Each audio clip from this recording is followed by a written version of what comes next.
Two late goals create drama in the Sydney derby as fans pack the stadium. The Chiefs' three-peat dreams end as Philadelphia win the Super Bowl.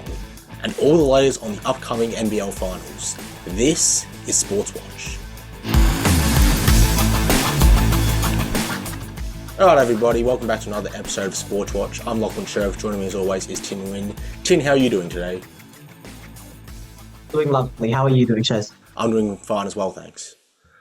Okay, We're going to jump straight into it today. We're going to start off with the A-League, and specifically the Sydney derby that was on Saturday. It was a 3-3 draw. It was a wonderful game. Sydney were down 3-1 in the 87th minute, but two late goals managed to get them right back in the game. It was also an incredible atmosphere and just an incredible spectacle to be at. And Tin, you were lucky enough to beat this game yourself. So first of all, what did you just make of the whole spectacle of it all with the crowd and the atmosphere? Fortunately, something lined up for me, and so I was lucky enough to be at Allianz on Saturday. And most people, derbies are incredible on television, but to be in person, it's something completely different. Derby day is, one of those things that everyone talks about. But yeah, I know being there was absolutely crazy. I was sitting near the Cove, the Sydney supporter section, and the noise they made the whole night was just absolutely incredible. And stuff like even like the noise that was coming from the RBB, the noise that was coming from even just the general crowd as well. There were crowds getting involved with the chants and that sort of thing, and it was a big crowd. And just the noise and the cauldron of noise that just like surrounded the ground was just incredible. And I think, yeah, it was absolutely just an insane spectacle. It sounded it for sure. I mean, I unfortunately couldn't be there, but I did watch the game, and even on the TV, you could see that both sets of actors were up for both the Cove and the RBB. The game itself was great. We'll obviously talk about that as well, but yeah, what an incredible spectacle it was. It was a crowd of 39,427, which again is just incredible for the A-League. That's actually more fans than the first derby at Sydney had, which was during your night round. So that's actually really goes to show you how well this game did and how well this league is going. But I will focus on the game now. As I mentioned, Western Sydney did have the 3-1 lead, but two late goals from Segic and then Kakeres in the 97th minute managed to win the game. Draw the game. Managed to draw it at 3-3. So what do you make of that? It was a great fight back from Sydney in the end. But by that 47th minute, like I said, I was sitting near the Sydney supporter section. I think it was almost miserable. It was almost a somber atmosphere. Obviously, they were still chanting, but the energy was just sucked out of the crowd. So, but you could tell, especially starting from around the 70th minute. I think like Sydney really started to pick back up, and they were really starting to ping balls into the box and just get shots on goal, and it was working out for them. It was just they were getting chances. The crowd were getting fired up, and you can really see in those last couple of minutes the game lifts. You see Costa, riling up the active fans, and it was just incredible. But yeah, in the end, yeah, Sydney refused to give up, and I think that's where they came back, and that's where they absolutely stole the points, and deservedly so, I think, because in the end, Sydney were excellent to not give up and to not drop off in the end. I mean, for sure. I mean, look, it was a fast start in the game. I believe Patrick Lamala only took him 7 minutes to get on the board, and then Zach Sapsford with the equaliser 2 minutes later. So a very quick game to start off with. Ryan Grant scored an unlucky own goal, and that obviously did kind of swing the tide in the Wanderers' direction a bit. Sapsford made 3-1 in the second half, so you get to that point, like 87th minute, you're still 3-1 down, and the game just looks over. It looks like your rival's going to get a win against you in your own stadium, which is never an ideal situation, but what an incredible fight back, both from the players and even the crowd, just to keep supporting, keep pushing that team forward. I mean, like I said, Segic with the goal to make it 3-2, get them back in the game, and then finally, very last minute, Anthony Kakeres with that winner. So, I mean, what an incredible game, and it's what the A-League's all about. It's an incredible league, and we were treated to an all-time classic on Saturday. Yeah, absolutely. It was something really, really special, and yeah, and I think something else that that has to be talked about is again the fans. So, obviously the fans were incredible, but it's what seems to happen is sometimes it feels like the fans get forgotten, especially by the administrators in the league. So I feel like this is something that they absolutely have to do. They've got to look after the fans, because the Cove ended up not having a pre-game this at the derby, which I know I was keen to go and have a look, go to see if they'd do a march or whatever, but nothing ended up ever happening because the police had been maybe a bit too heavy-handed on them against Melbourne in December. And so, yeah, yeah, something that the administration absolutely has to do has to protect its fans, because what makes this league special other than the games and the incredible players we have coming through is the fans and the atmosphere. So um, yeah, they've absolutely got to do something to protect the fans, especially to protect the spectacle of the game because the game would be nowhere without its supporters. For sure. And I mean, I've said it before. I think we're very lucky to have so many strong active fan bases in the A-League, the RBB and the Cove being two of them, obviously. I think we're very fortunate to be able to have a game each week where these fans, even though it may not be as free and as, they might not be able to do as much as they'd like, they're still able to get out there and really show what's so great about our league and just really demonstrate why they love this sport so much. Like you said, unfortunately, there wasn't a March pre-match, which really did suck. I was really hoping I could see a few videos of that online, but just wasn't to be, unfortunately. Hopefully that changes in the future because we really do need these marches, these big pre-match events, even big post-game events. If, after a big win, we really need to see these actives, giving us all that emotion that we've seen. And unfortunately, we just couldn't really see it on Saturday. So, like I said, the A-League, they love, and this isn't really a knock on the A-League. Obviously, they're doing all they can, I'm sure. But, we love the actives. We love seeing them out there. And for the A-League and the APL, we really want to see them more. We want to see those pre-match marches. We want to see the post-game stuff. So I just really hope we can maybe do a bit better next time in that regard. Because we've had problems with administration and with police before in the past, and it's something that should really be a problem of the past. I mean, yeah, we talk about the walkouts from the article back in 2017. We talk about even protests going as far back as 2014. I mean, I was a kid. I was 8 years old going to games at Etihad Stadium watching the North Terrace walkout. That's a terrible thing. It's horrible. No one wants to go to a game and you watch the active fans walk out because it just sort of sucks the energy out of the game. And the fact that 11, 12 years later we're still having these issues, it's not ideal. And again, I'm sure the A League does all they can. I'm sure the APL is doing all they can to make it work. But if the A League wants to advertise its active fans, they've got to do something to, they've got to stand by them and they've got to absolutely help defend them. To give them, the right to be able to express themselves the way that only active supporters in football can, that no other sport can match. So it's something that really has to be at the forefront of the APL's administration for sure. Absolutely. I mean, we see it being advertised on the Twitters, the Instagrams, and it's great. I'm not saying don't advertise it, obviously. We want to see that stuff, but we also want to see it happen more often and with less, less restrictions to it. So again, I'm really hoping that changes. But nonetheless, even with the restrictions, well done to both the RBB and the Cove for an incredible Saturday night. Well done to the players. It was a great game to watch, maybe game of the season. And yeah, like I said, really enjoyed it, even watching from home. So just before we move on, we will talk about the A-League table real quick. Now, Auckland is still on top. They've got 33 points. Adelaide on 31, and that's Western United. Sydney FC sitting up there. Macarthur and Melbourne Victory around there at the top six. You've got teams like Melbourne City, Western Sydney, and Central Coast right outside them as well. So it's a pretty good table I'm looking at here. What do you make of it before we get in? Because we are kind of entering the home stretch now. So what do you make of this table so far with 15, 16 games in?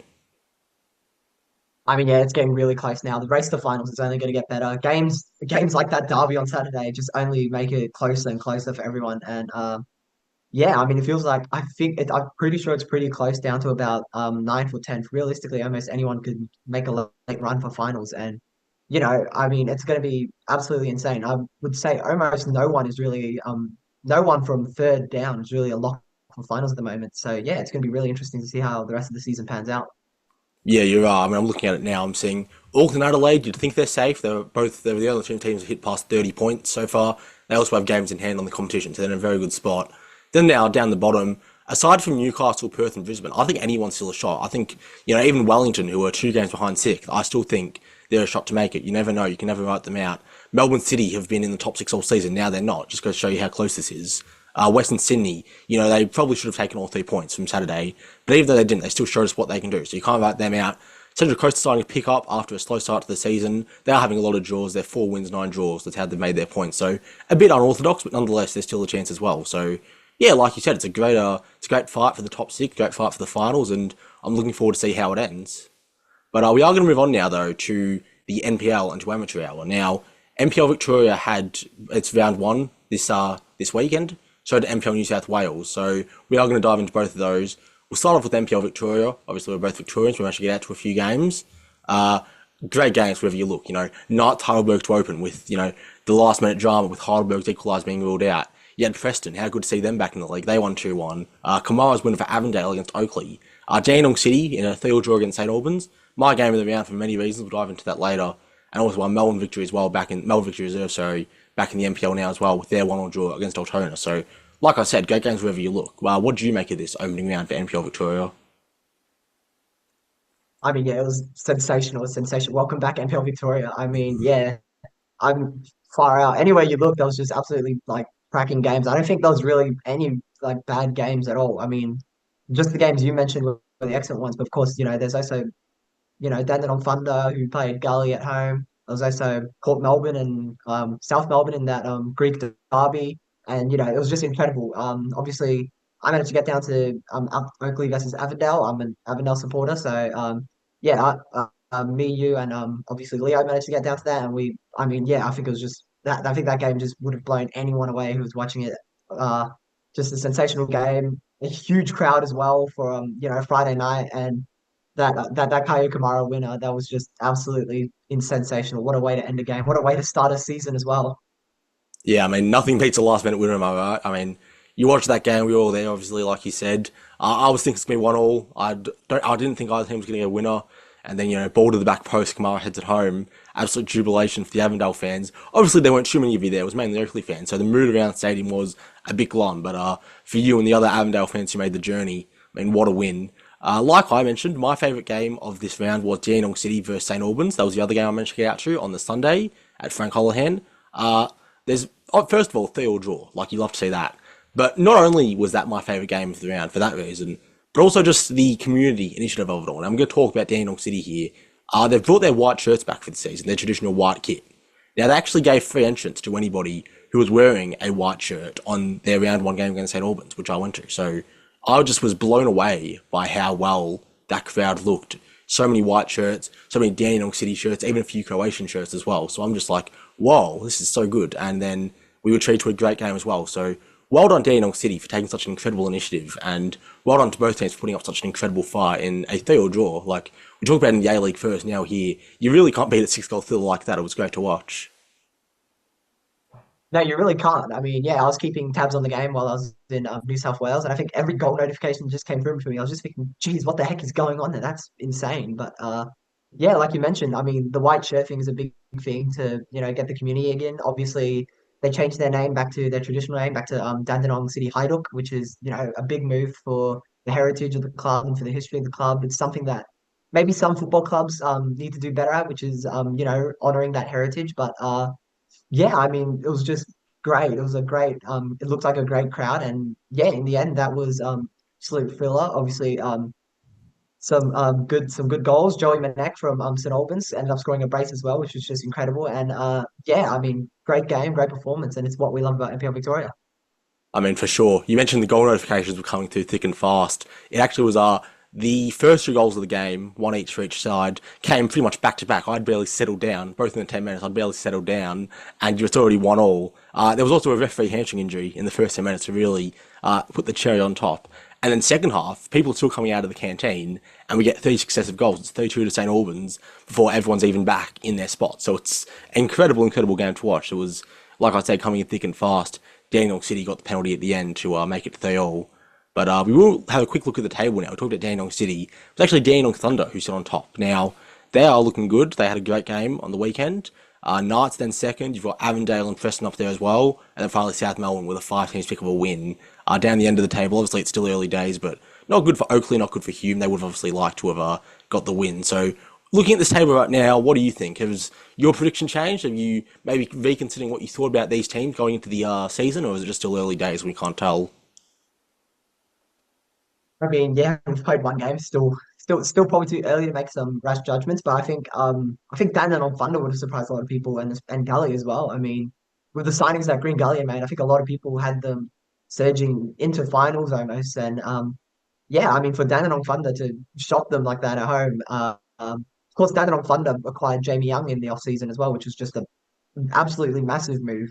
But yeah, I think we're starting to realize now that maybe, we're making too, some of these expectations are a bit too early. So I think, yeah, come to the end of the season, we'll see where we sit. But I think there's a lot to take out of the table right now, a lot to take out of the results as well. And yeah, I mean, it's been some good watching.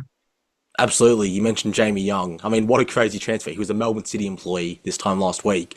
Then he retires, and then a few hours later, you report that he's gone to Dandenong Thunder, which even I couldn't believe. So, yeah, just a crazy, crazy story there. But no, you're right. They could definitely shock a few people this year, Dandenong Thunder. They definitely impressed me on the weekend. We'll move on now to NPL New South Wales, though. Now, there were a lot of great games here as well. Manly United had a massive win against Central Coast Youth team, 5-0. You had Marconi and Blacktown with that 1-1 draw, that 95th minute equaliser. Wollongong came down from 3-1 to beat, draw against Apia. So, yeah, incredible game just all around the board there as well. I mean, yeah, New South Wales came out with a bang as well. Obviously, yeah, like you said, there were some absolutely huge games. There was some great goals scored in New South Wales as well. I'm thinking about the Adam Parkhouse half volley that was scored for Sydney Olympic that ended up being the winner in the end. But yeah, no, that there was some great highlights coming out of New South Wales, especially some of the really good games between some really big clubs. I mean, Sydney United played a 2-2 draw against Sharks, and they had a 91st minute equaliser, and it was just a crazy atmosphere on the stream, and it's just absolutely insane. I mean, yeah, both Victoria and New South Wales have started excellent, and yeah, I mean, it's just been really good watching. Absolutely. I mean, what else could you want? There are a lot of good, comebacks. We had that equaliser. There was obviously Adam Parkhouse's half volley. What a goal that was. So, I mean, yeah, the NPL New South Wales fans have been treated to a classic opening round here. Obviously, we've got the table here as well. It's a bit of an interesting table because out of the 8 games played, we had 5 draws. Manly United, NWS Spirit, and Sydney Olympic, the only teams to actually take 3 points. A lot of other clubs with draws, and then you've got Sydney Youth, St George, and Central Coast Youth down the bottom with no points. So, 13 out of 16 points. So, sorry, 13 out of 16 teams with 1 point already, at least, this season. I mean, what an incredible thing to look at. I mean, yeah, I think it's just showing just how close New South Wales football is going to be. I mean, obviously, there's always been some really big clubs, and a lot of teams have made really big strides to improve in the off season. And I think it's just going to be crazy to keep an eye out on New South Wales in the end because there always ends up being something absolutely insane when you're checking out NPL New South Wales. So yeah, I think it's going to be really, really close season this year. And I think come the end of the season, all these predictions are almost going to go straight out the window. So yeah, it's been fun to watch. For sure. I mean, I think I'll be honest, I'm not a huge NPL New South Wales fan, especially compared to Victoria, but even I'm just looking at this and I'm seeing some things that I didn't expect at all. I think I had Apia winning it all this year. They couldn't start off well. They only got a draw. Sydney Olympic did really well, obviously, with their win. So there's a few contenders who maybe, would have liked to have got all 3 points on the weekend and only got one. Sydney United, another big club, they couldn't get the 3 points. So look, it's just a crazy opening round. What else can you say? It was really good to watch, and yeah, I'm going to definitely keep an eye on NPL New South Wales now because what an opening round. But we'll move on now to we have the Test cricket. Now Australia, we had the first Test against Sri Lanka. We absolutely dominated. Then played the second Test, and once again, and it wasn't that hard at all. We won by 9 wickets. What did you make of this game? I mean, yeah, it was just really good Test cricket in the end. I mean, once again, we just looked really comfortable in foreign territory. We played really well, and I think yeah, again, I mean, our spinners were just incredible. I mean, you talked about Lyon and Penniman with the preefers in the first innings, fourfers in the second innings that they basically never gave Sri Lanka a chance to put up a reasonable total, and I think in the end, yeah, we just took them straight out of it. We performed really well, and there's a lot of positives to take out of it, 100%. Absolutely. I mean, again, it only took us 4 days. You can't complain with that. The first innings was great. I think we were great, starting off strong, really came out of those gates quickly because, again, like, we look better than Sri Lanka on paper, sure, but, going away, going to those climates, you're never quite sure how we're going to go. So I was really impressed in both tests, but we'll talk about the second one, how it just really came out of the gates early and really made a mark. It never looked like we were in doubt again. So, yeah, just another great victory, I think. Yeah, and we'll obviously be very positive, taking the result out of it. I mean, yeah, we've it's our last game until June, July, until that big World Test Championship final in the end. So yeah, I think it's going to be it's a good result, and I think we'll absolutely be keen to take on South Africa in that final. Yeah, I'm looking forward to that as well. I mean, what an incredible summer of Test cricket was for us. First, you had the India series where we started poorly, but we came back and won that 3-1. Then we went over to Sri Lanka and never looked in doubt. So, just incredible summer. I think we managed to get a few younger players out there, as well as see some veterans still shine. I think Steve Smith. Not only did he have that century, he also took the catch record for us, which both incredible achievements. Nathan Lyon's still looking great. Even Mitchell Stark is looking great. So I mean, yeah, just like I said, what an incredible summer it was. There's still a lot of cricket to be played this February, so looking to those one days where I'm sure we'll see a lot of similar players in that squad. What do you make of that? Yeah, it'll be good to see. Of course, I think it's the Champions Trophy that's coming up. That'll be fun to watch. Obviously, it's been a while since we've played in an ODI tournament like that, not since the World Cup, and we're going in with a just completely different squad to that World Cup winning team. So yeah, I think I'm keen for it. I think it'll be a really good test, and yeah, I'm looking forward to it. So am I. I mean, first of all, the two Sri Lankan one days, those aren't part of the Champions Trophy, but we'll still focus on them as well. I mean, we've played them well in the Test series. I don't imagine the one day will be any different.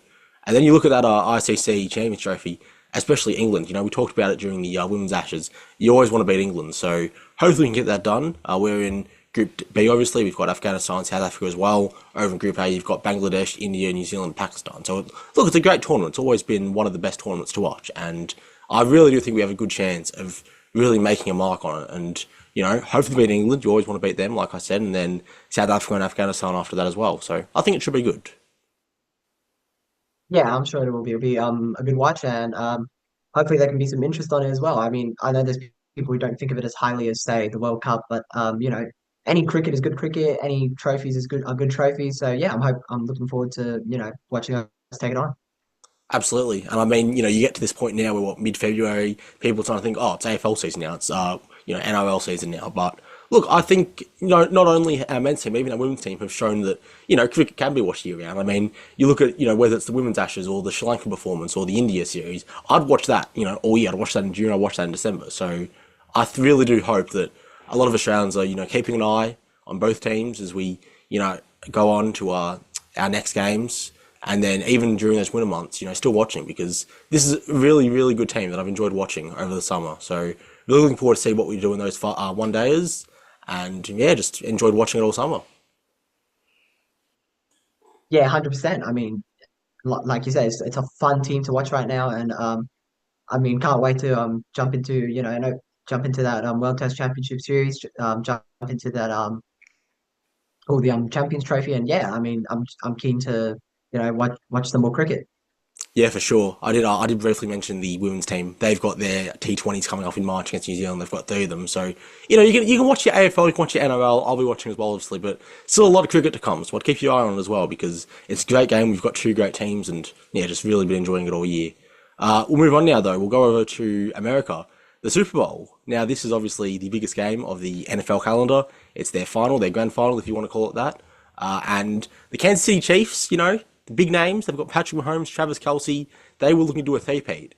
However, the Philadelphia Eagles showed up, and not only did they stop the three-peat, they completely dominated to the point where there was no point in the game where you thought Kansas City were going to win.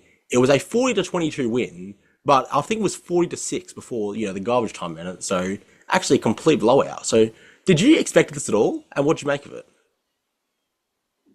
Well, I mean, yeah, it was an insane result. I mean, yeah, I kept tabs on it. I was it's funny because I had to watch the replay when I got home, but as it was being played, I was on my way back from Albury back to Melbourne, and I was checking the scores on my phone, and I was just thinking, what is going on here? I mean, Patrick Mahomes is a big time player. He always has been, and but I think yeah, something just absolutely happened, and the Eagles just came out the gates running, and they never stopped, never slowed down, and I mean they are deservedly the Super Bowl champions, and I mean comprehensively so. I mean there's not going to be much doubt about it in this offseason, and I think the Philly fans really deserve it. I mean they've got a really good team. They've got obviously stars like Jalen Hurts, Saquon Barkley, and yeah, I mean it's just absolutely a deserved result, 100%.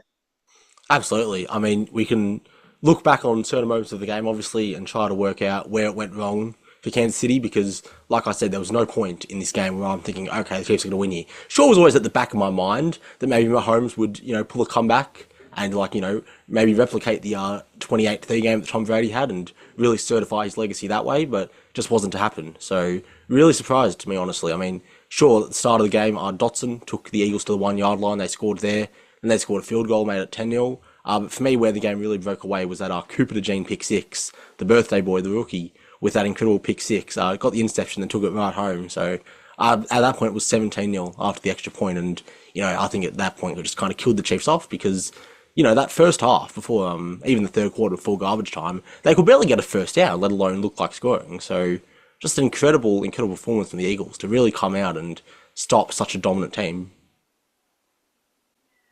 I mean, yeah, like you said, I mean that pick six. I do remember the exact moment it happened because my Twitter feed just exploded, and I think, yeah, I mean Cooper DeJean really. I mean that's a legacy moment. I'm 100%. That is one of those all-time NFL moments that is going to go down forever for me because, I mean, like you said, it just completely changed the momentum of the game, and that pick six doesn't happen. I think we almost have a closer Super Bowl. We have maybe a completely different result even.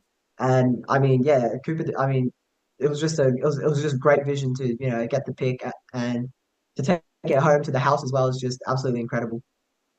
I mean, for sure. You mentioned that if that pick six doesn't happen, the whole Super Bowl changes. I mean, the G made it 17-0. Let's say the Chiefs don't get that interception, don't throw that interception, instead take it to the house for their own touchdown. Suddenly it's 10-7. We've got a completely different ball game. So what a clutch play by the young cornerback on his birthday as well. And then after that, I mean, it was a complete blowout. I think it was still 17-0 at halftime, I want to say, and then second half after the Kendrick Lamar halftime show, which I must say was very good as well. After that, the Eagles didn't stop; they kept going, and in the end, it was just a complete dominant victory. And Jalen Hurts was the Super Bowl MVP, well deserved. He had a great game. I think he's really put himself now in. Sure, he's not the Holmes level, but he's still a very good. I think you have to put him top five at the least out of the current quarterbacks in the NFL. So a big game for him. Yeah, I'd agree. I mean, obviously, Jalen Hurts has probably been one of the premier quarterbacks in the league for a while now, but yeah, I mean, a Super Bowl win does go a long, long way to cementing a legacy. It's almost necessary if you want to be remembered in a way. So I think, yeah, that's a win that's going to go a long way for Jalen's career, and you know maybe this is the confidence he needs to go even further. Maybe this is the confidence the Eagles need to go even further because, like we said, they were in that Super Bowl 2 years ago. There's no reason they don't keep contending for now. Unless something happens in the offseason, I see no reason why they don't keep going. I mean, for sure. And the best thing is we've got them coming down to Australia to take on the Rams next year, so I'll be looking forward to that. But that does lead us into our next subject. Now, I just mentioned the NFL coming to Melbourne, but we're not done yet. The NBA is also going to come to Melbourne. Now, from what we've heard, it's going to be a pre-season match, a friendly match. It's going to be consisting of one of the Victorian NBL teams, so that could be either Melbourne United or Southeast Melbourne Phoenix, and the NBA team obviously yet to be announced. There's still a lot of speculation, but how good is it? We've got the NFL, now we've got the NBA coming down as well. I mean, what huge wins for Melbourne this has been. I mean, yeah, it's just absolutely insane. Gets, I mean, I said it last week. I'll say it again. I love going to sports. I think everyone in Melbourne loves going to sports. People go to anything in the city. I mean, we had the NHL game 2 years ago at Rod Laver as well. We obviously have the NFL game coming. We have soccer friendlies all the time between these big European clubs that sell out stadiums, and I think an NBA game will go absolutely long, long way. I mean, we've seen it before in the soccer. We've had Melbourne Victory play teams like Man United and Liverpool before. To have something like that is just going to be incredible. I mean, yeah, I mean, it could be. I mean, no matter what team comes, I think the ground is just going to sell out, whatever ground it is, whatever arena it is, and it's going to be full. It's going to be full of color, all these different NBA jerseys, and it's going to be just an incredible spectacle for Melbourne and for Australian basketball too. For sure. I mean, Melburnians love sport. We've packed out AFL stadiums, soccer stadiums, whatever sport you want to mention. You mentioned that we'll go to anything. I mean, I went to a kabaddi game in December. I don't even know what that sport is, so I think you're pretty right there, but I'd guess. If we were to speculate on what team was to come down, what NBA team was to come down to Melbourne, there's a few options, and obviously this is pure speculation, but look, it could be Atlanta Hawks with Tyson Daniels. It could be the Chicago Bulls with Josh Giddey. Or it could be, a team like, I think of the Sixers, even though, it didn't end well there. Ben Simmons left the legacy there. There's a lot of Sixers fans now in Australia. You think of the Warriors who had Bogut. There's a lot of obviously Warriors fans, not just because of Bogut, but also because they're very good in general. So, what team do you think we could see down here in Melbourne? Well, I mean, it really could be anyone, to be honest. If I think, preseason makes it a big thing because this was a regular season game. I think it ruled out most of the Eastern Conference teams, but I think a preseason match pretty much means we can't rule anyone out. I mean, like you said, Atlanta and Chicago with their Australian connections will be big. Obviously, the Mavericks still have Dante Exum as well. They have Kyrie Irving, who maybe doesn't completely embrace his Aussie roots, but is regardless still considered an Australian by many. But yeah, I mean, could even be a team like the Clippers or the Suns. Teams that have been reasonably good in recent years, that have been reasonably big in recent years as well. That would be big money sort of teams that people would want to see and want to attend. But regardless of who comes, I don't see how this game doesn't sell out, to be honest, because it's going to be an incredible spectacle. Regardless. Yeah, for sure. I mean, you mentioned the Clippers. They also did just sign Ben Simmons. So if he's still there come next season, that is also another huge possibility. But like you said, I think it sells out as well. I mean, we had Team USA down here in 2019. They went to Marvel Stadium against Australia. They sold that out twice. We even won one of those games, which is huge. We helped basketball in this country a lot. I don't think this game will be at Marvel Stadium. I do think it'll be at John Cain Arena. We haven't heard anything to suggest it would be at anywhere else. So I assume it just goes to our biggest basketball stadium, which is John Cain. And look, I have no doubts that sells out. I mean, that sells out NBL games. So you put an NBA team in the mix, and yeah, I think we're looking at another sellout there. So I'm really looking forward to it. I really think it's going to be a great opportunity to see some of these NBA talents up close, and yeah, just can't wait for them to get down here. Yeah, and it'll be really big for the game as well. I mean, obviously basketball is a big high profile game. It always has been, especially here in Australia. We've had Aussie stars before, and of course the NBL has gotten really popular in recent years as well. But something like this is really big. I mean, the NBA has doubled its toes in Australia before. We have stuff like flagship merchandise stores. We've had stuff like exhibition like museums before. The NBA knows there's a market here, and I think it's really good that they're starting to tap into it. And hey, maybe it's a note for some other sports too. I mean, another one is I think the EuroLeague is rumored to come here in September, which is going to be absolutely insane. I mean, basketball is just a huge sport here. It's a sport that people are really starting to get into, especially the younger generation, are really starting to love basketball with the all the online access that we can get these days. So yeah, I mean, it's a really big thing, and it's a really good thing for growing the game even further than it already has. Absolutely, and I just hope that not only our NBA but also NFL, which will be here 2026 and a few years after that. I really hope we show these big leagues why we deserve these games because obviously we love our own sport, we love our A League, NBL, and our unique sports like AFL. We love all of them, but we also do want to see these other cultures, these other teams come down and show us what they've got as well. So I'm really do hoping this is the start of a huge push to get more as many sports as possible down in Melbourne. Moving on to our final segment now, though, we are going to stay on the basketball team. We've got NBL, our own league. Now, the finals are starting for NBL. It's really big. You've got the Wildcats and SEM Phoenix opening it with the qualifier. And you've got the Kings and 36ers as well. Now, the winner of the first game will play the Illawarra Hawks, who finished the first seed. You also got Melbourne United to play one of those teams. It's a bit awkward, the qualifiers, but after that, you got the best of three in the semi-finals and the best of five in the finals. So look, it's going to be another great finals tournament. Obviously, the last few have been. I'm definitely looking forward to it. What are you thinking of this NBL finals as we start to enter the last stage of the season? And who do you think could come out on top? I mean, yeah, this is really good matchups everywhere you look. Any potential matchups. Yeah, I mean, it's going to be a great final series. Obviously, the whole year, I think that uh the fight on the ladder, that title fight between the Hawks and United was just very back and forth from what I was keeping track of. It was really good. It was a really good regular season, but I mean, it all builds up to this. It all builds up to the finals, and I think it's going to be a really good series and a really close one. Obviously, I mean, I don't really know how many teams you can rule out of winning this championship, but I mean, if I had to really make a pick, I think it's hard to look past Illawarra at the moment. I mean, obviously they've been excellent all year, but coming down the final stretch, I think they've really picked up their game, and I think come the end of the season, I think yeah, they will be NBL champions. Absolutely. I mean, you go to Illawarra, it's a very tough place to play. They've got a great fan base out there. A game below them, one game behind them with 19 and 10, Melbourne United, that's another very tough place to go. They've got a great fan base in Melbourne. Then look at the qualifier teams like, Wildcats versus SEM Phoenix. We're not ruling out a Melbourne United versus SEM Phoenix best of three series in the semi-finals, which would be just elite. And then after that, the Kings, they were pretty good as well themselves. It does look like Xavier Cooks is going to be suspended for this series, which is something to keep an eye on. There was a few, it's just very new, we're not sure yet, but it does look like he's not going to be eligible. And then finally got the 36ers. They just snuck in the Jack Jumpers and the Bullets pressed them. But, they've earned their spot here, and even though they're the worst team in the finals, who's to say they can't make a run and win it? That's the magic of finals. Anyone can do it. So I'm really looking forward to seeing it. If I had to make a guess, I'd probably say, I'll go Melbourne United. I think, sure, Hawks were first seed, and that's nothing to discredit them. They were very good all season, but, I'm a United fan. I'm a little biased, but you just look at that playoff atmosphere United have brought. They lost to Tasmania last season. Tasmania obviously aren't here anymore. So I think that's going to help them. I think they really want to, respond to that and just really show them what Melbourne basketball is all about. So I'm going to pick Melbourne United to win the finals, fully against the Hawks. I do think we're looking at an Illawarra Melbourne United matchup in the finals here, but no, definitely looking forward to it. And yeah, I'll tip United to win.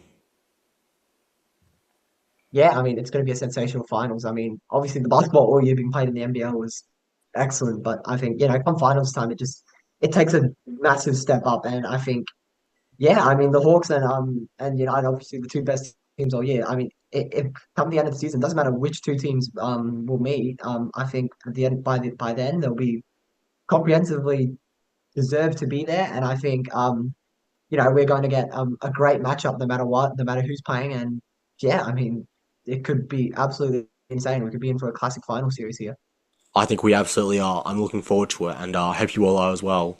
But that is going to end our episode off today. I hope you all enjoyed it. Obviously, this is our third episode. We're really starting to build a consistent routine here, and we hope you're all enjoying tuning in. So have a great day, and we'll talk to you guys next time.